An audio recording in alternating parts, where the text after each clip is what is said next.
Kindlasti oled inimkaubandusest midagi kuulnud, võib-olla isegi selle kohta lugenud või filme vaadanud.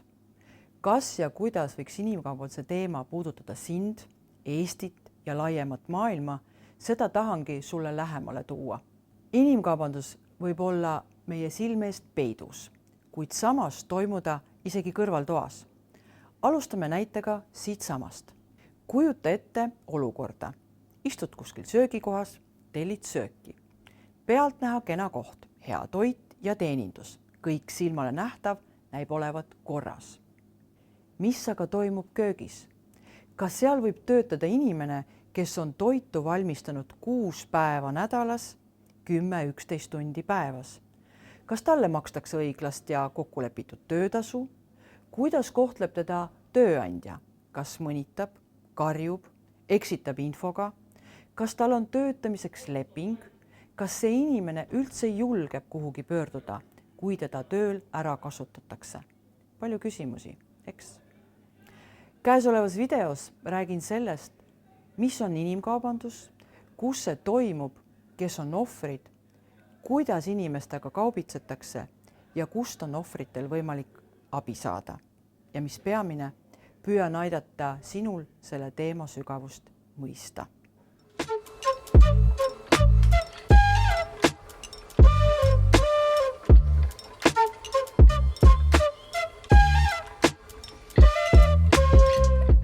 Miks me räägime inimkaubandusest? Sest inimkaubandus on väga tõsine inimõiguste rikkumine ja üks kõige raskemaid kuritegevuse vorme, mis puudutab kõiki maailmajagusid ja riike. Tegemist on inimeste põhiõiguste ränga rikkumisega, mis riivab õigust väärikusele ja puutumatusele. Kõikidel inimestel, sealhulgas noortel, on oluline inimkaubandusega seonduvat mõista, sest see aitab paremini ära tunda ohumärke, mis omakorda aitab kaitsta nii iseennast ja vajadusel ka teisi. Minu igapäevatöö on nõustada inimkaubanduse ohvreid ja selleks, et aidata teil paremini inimkaubandust mõista, toon ma teile ühe elulise näite. Kujutage endale ette Aleksit, kes on 37-aastane meesterahvas, kes elab Moldova pealinnas Tšitšnaus. Tal on abikaasa ja 2 väikest last. Perel on üürikorter ja mõlemad vanemad käivad küll tööl, kuid majanduslik olukord on üsna kehv. Paljud sõbrad on suundunud Euroopasse tööle, et oma peresid üleval pidada. Aleks leidis kuulutuse, mis pakkus Eestis ehitusel tööd ja töötasuks oli märgitud üpris korralik tasu. See summa oli 3 korda suurem kui kodumaal teenides. Kuulutuses seisis, et tööandja katab kulu, sealhulgas transpordi ja elukoha, ning tööle saab hakata kohe. Aleks vahetas WhatsAppi teel mõned sõnumid tööandjaga, kõik tundus viisakas ja korras olevat ning tööandja saatis ka kiirelt lennupileti Eestisse. Aleks jõudis kohale ning ees ootas tema kaasmaalane, kes ta toimetas korterisse, kus olid ka teised objektile tulnud töötajad. Hommikul kell 7:30 pidid kõik juba objektil olema, dokumendid lubas tööandja korda seada. Aleks alustaski töötamist. Ta tahtis võimalikult hästi kasutada ära seda aega Eestis, et teenida võimalikult palju raha. Nii töötas ta 10-12 tundi päevas, 6 päeva nädalas. Esimesel palgapäeval sai ta vaid poole lubatud töötasust ning tööandja veel ütles, et elamiskulu läheb maha. Aleks küll arvas, et see on vähem lubatust, aga jäi ka uskuma, kui tööandja ütles, et ülejäänud osa palgast maksab ta hiljem juurde. Nii möödusid 2-3 kuud ja töötasu maksti osaliselt erinevatel kuupäevadel nii arveldusarvele ja mõni osa kätte. Aleks hakkas üha rohkem küsima, et miks nii. Tööandja hakkas Aleksi kõnesid üha rohkem vältima, lõpuks ei vastanud nendele enam üldse. Aleks muutus üha vihasemaks ning lõpuks, kui tööandjat objektil nägi, läks neil korralikuks sõnavahetuseks. Ja tööandja ütles, et kui ta pole rahul, siis mingu minema. Aleks aga ei saanud ära minna, sest kuidas siis jääb töötasuga? Ühel õhtul sai Aleks tööandjalt sõnumi, et hommikul kella 9 olgu korter vabastatud. Aleks oli šokis. Tal polnud ei raha ega ka kuhugi minna. Mis on inimkaubanduse eesmärk? Inimkaubandusel on üks peamine eesmärk, inimese ekspluateerimine. See tähendab inimese ärakasutamist erinevatel otstarvetel, tavaliselt kasu saamiseks. Inimkaubanduse liigid on seksuaalne ekspluateerimine, prostitutsiooni kaasamine või muul viisil seksuaalne ärakasutamine, tööalane ekspluateerimine ehk siis näiteks sunniviisiline töö või teenistus, kuritegevusele sundimine ja elundi sunniviisiline eemaldamine. Sageli võivad ühe juhtumi puhul olla esindatud ka mitmed erinevad inimkaubanduse liigid. Toon siinkohal veel ühe näite, kus seksuaalse ekspluateerimise loole võib lisanduda ka kuritegevusele sundimine. Näiteks kaubitseja või kupeldaja püüab igal juhul mässida inimest olukorda, kus ta tunneks, et ta on ise ka pannud toime mingit liiki rikkumise. Näiteks inimesed, keda on meelitatud prostitutsiooni ja neil on sealt keelatud või ka väga keeruline ära tulla, sest kupeldaja ähvardab, et tema perekonnale antakse teada, millega ta tegelikult tegeleb. Seetõttu on ohver nõus kaasama ja meelitama ka teisi inimesi prostitutsiooni, et osaliselt sellest ise pääseda. Peamine, kuhu aga noori meelitatakse, on erinevat liiki kuritegude toimepanemine, näiteks erinevate narkootikumide müük. Ning selleks, et noort nõusse saada, pakutakse privileege, administraatori õigusi kuskil mängukeskkondades, raha, asju. Kurjategija võib siinkohal omada sinu kohta ka erinevat privaatset infot ja pilte, mida sa oled varasemalt enda kohta jaganud ja mida ta kasutab hiljem sinu enda vastu. Seega pakutakse alguses lihtsat ja kiiret teenistust ja jäetakse mulje, et teed seda vaid paar korda ja samas saad tulu, millal muutub olukorda ka sunniks. Tavaliselt siis, kui inimene soovib seda tegevust lõpetada ning siis tulevad mängu ähvardused, et sa ei saa enne väljuda sellest olukorrast, kui täidad veel kurjategija korraldusi. Vastasel korral lubatakse sinu tegevustest teada anda sinu vanematele ja koolile. Mis soodustab inimkaubandust? Inimkaubandusel võivad olla väga erinevad põhjused. Maailmas liigub tavaliselt inimkaubandus vaesematest riikidest rikkamatesse riikidesse. Inimkaubandus ei leia aset ega laiene ainult inimeste teadmatuse tõttu. Seda soodustavad ka erinevad laiema mastaabiga faktorid. Vaesus, parema elu ahvatlus, ühiskonna nõrk majandus ja sotsiaalstruktuur, tööpuudus, vägivald naiste ja laste suhtes, valitsuse korrupeeritus, relvastatud konfliktid, kultuuritraditsioonid, näiteks traditsiooniline orjus.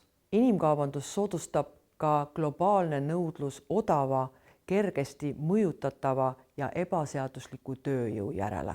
Kes need kaubitsejad on ning kuidas nad tegutsevad? Kaubitsejad kasutavad tihti jõudu, pettust ja ka sundi ohvri üle, et neid kontrollida. Ehk kaudne või otsene kontroll ongi omakorda iga inimkaubanduse olukorra põhitunnus. Räägime lahti jõu, pettuse ja sunni kasutamise. Jõu kasutamise all võib mõelda ka sellega ähvardamist. Näiteks ohver ei tohi töölt lahkuda, sest ta peab inimkaubitsejale tasa teenima kulud, mida tema eest tehti. Vastasel korral otsib kaubitseja ta üles ja võib klaarida olukorra vägivaldselt. Pettuse kasutamisel on lubatud töötajale head töötasu, dokumentide kordaseadmist, antud on ka eksitavat infot, mida töötaja pole osanud ega teadnud üle kontrollida ja on pigem uskunud oma tööandjat. Sund võib olla nii füüsiline kui ka füüsilise vägivallaga ähvardamine. Näiteks tööandja on andnud töötajale kasutada elamispinda nii kaua, kui inimene töötab antud töökohal. Siis aga hakkab tööandja töötasu maksmisega viivitama või ei tee seda üldse. Kui töötaja viivituse kohta aru pärib, võib tööandja ta elamispinnalt välja tõsta, mis tähendab, et töötajal pole ei raha ega kuskile minna. Ehk kaudselt on ta sundolukorras. Lisaks võib inimesel olla ka hirm, kas ta on võib-olla ise mingit seadust rikkunud, mis on omakorda abi otsimisel takistuseks. Kaubitsejate tabamine, vastutusele võtmine ja karistamine on keeruline, kuna kurjategijad oskavad oma tegevusi hästi varjata ning kasutavad selleks ka ohvrite hirmutamist, et need ei julgeks kuhugi pöörduda ja midagi rääkida. Siinkohal on väga oluline politsei uurimine, mis eeldab suurt professionaalsust, inimkaubanduse protsesside tundmist, laia silmaringi, pidevat õppimist ja enesetäiendamist ja head koostööd ning ohvrite traumateadlikku kohtlemist. Väga oluline on ohvrite väärikas kohtlemine, et ohvrid julgeksid abi otsida, sest tihti süüdistab ohver iseennast ning arvab, et teda keegi ei aita või abi pole olemas. Seetõttu peavad spetsialistid, kes inimkaubanduse ohvreid toetavad, arvestama väga paljude aspektidega, ennekõike, mis on inimese esmavajadused, mis soost ta on, kas tal on mingi erivajadus või puue ja nii edasi. Alaealise puhul tuleb lähtuda alati tema parimatest huvidest.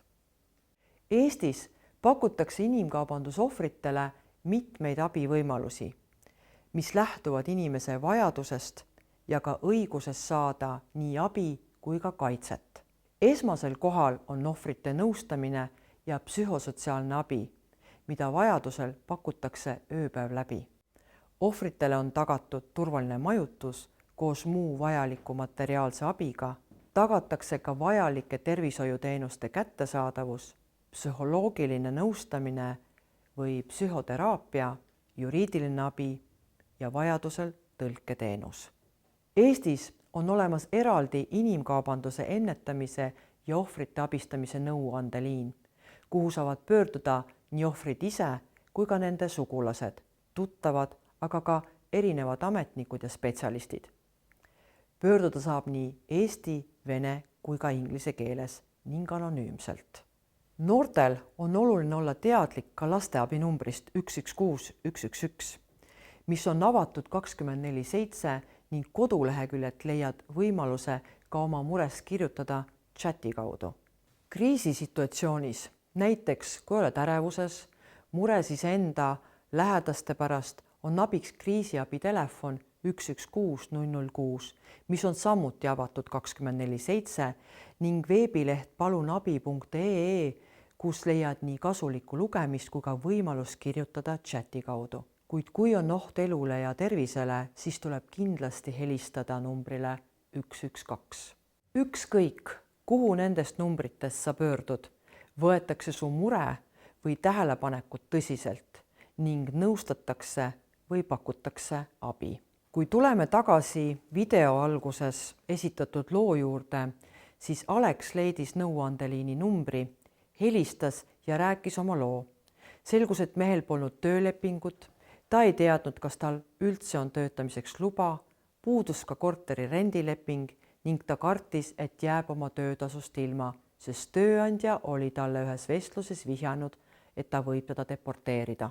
Olenemata sellest, et Aleksil puudus tööleping ja tal oli tööandja poolt pandud väga keerulisse olukorda, siis kellelgi ei ole õigus teist inimest ära kasutada ja inimesel on õigus oma töö eest tasu saada. Ning sellega Alex erinevate ametiasutuste abiga kätte sai. Lisaks sai Alex palju infot ja kinnitust sellele, et isegi kui sa oled algselt olnud nõus mingi olukorraga, ei ole sa selles süüdi. Sageli on aga inimkaubandusega seonduvad lood veel raskemate ning äärmiselt traumeerivate tagajärgedega. Näiteks juhtudel, kui tegu on seksuaalse ekspluateerimisega, kasutatakse tihti oskuslikku manipulatsiooni, mõjutamist, ka loverboy meetodit, kus inimene pannakse endasse armuma ja hiljem kasutatakse seda kiindumust ja armastust ära. Kuna ohver usaldab osavat manipulaatorit, siis teeb ta tegusi, mida muidu kunagi ei teeks. Seega on oluline, et sa teaksid ja oskaksid märgata ohumärke, usaldaksid oma sisetunnet, kasutaksid usaldusväärseid infoallikaid ning püüaksid leida endas üles julguse, et küsida vajadusel nõu ja abi.